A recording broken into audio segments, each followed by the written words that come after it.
his background, the key moments. And really pull out what made his journey so compelling for, well, for everyone watching. Okay, so Jamal Roberts, let's start there. The article tells us he's 27, a PE teacher. From Meridian, Mississippi. Exactly. And that detail, the PE teacher part, it just kind of grounds him immediately, doesn't it? It really does. It gives you this picture of, you know, a regular guy, someone involved in his community teaching kids, and then also chasing this huge musical dream. It's relatable in a way that maybe not every contestant's story is. Yeah, definitely sets a different tone. And clearly people connected with that massively. Oh, for sure.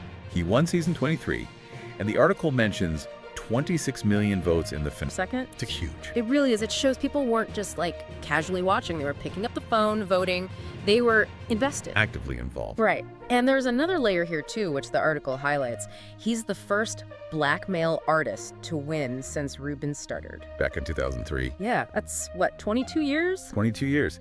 That adds, well, it adds a whole other dimension, doesn't it? Absolutely. It makes it more than just a win. It brings in representation, history. Yeah. You have to think that carried extra weight for a lot of viewers. No doubt.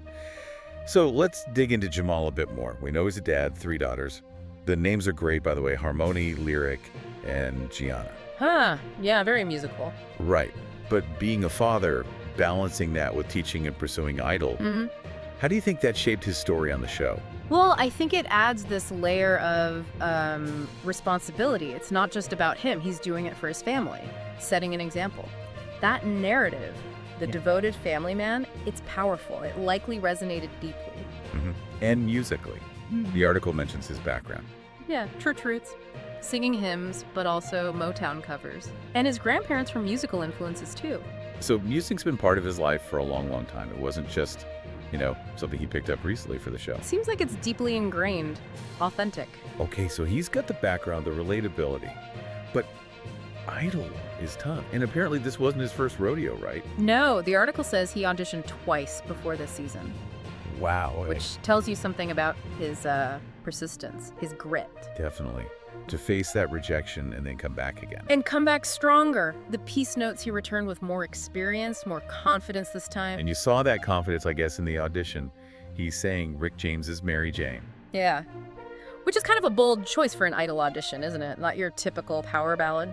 A bit unexpected. Right. It shows some swagger, some style. He wasn't playing it safe. And it worked. Got him the golden ticket from Luke Bryan, Lionel Richie, and Carrie Underwood. So he gets through.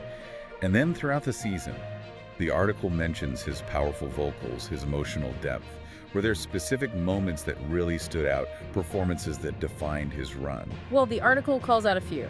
First Time, Just My Imagination, and Heal. Okay, so a mix there. Sounds like songs that let him show different sides, vulnerability, maybe some classic soul feel, and then vocal power. Exactly. Songs that let him connect. And then there was that duet with Jelly Roll. Ah, right. On Liar. That got a lot of buzz. Huge moment. And Jelly Roll apparently said something like, "That's Jamal's song now." Wow. Coming from Jelly Roll, that's a massive endorsement. It really is. It's like passing the torch almost. It signals to everyone this guy isn't just a contestant, he's an artist. Huge credibility boost right there. Yeah, you can see how that would be a turning point. Okay, so performance-wise, he's killing it. What about offstage?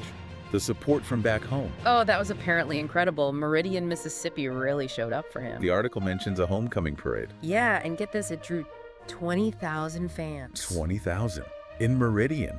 That's amazing. Isn't it? It really shows the level of community pride and just how much his journey meant to his hometown. He wasn't just singing for himself. Clearly carrying the hopes of a lot of people. It also mentions he joins Trent Harmon as another Mississippi winner. Right, so there's a bit of state pride there too. Adds another layer to the story, this connection to his roots.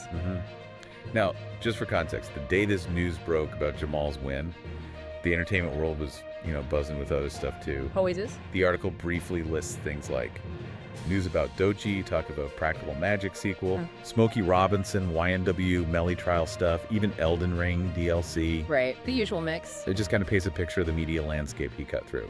Exactly. His win wasn't the only story, but it managed to grab a major spotlight amidst all that other. Let's try and pull this all together. We've got Jamal Roberts' father, teacher, musician. Someone who didn't give up after facing setbacks. Right, that perseverance is key. Uh-huh. He comes back, connects with millions through his voice, his emotion, his story. culminating in this really historic win, breaking that 22-year gap. All with this incredible wave of support from his community behind him. Yeah, when you look at the whole picture, the win that was earned through sheer dedication. So for you listening, maybe the takeaway here is thinking about that power of persistence, sticking with something even when it's tough. And also maybe think about what it means to see different kinds of stories, different faces, achieve success on such a huge platform.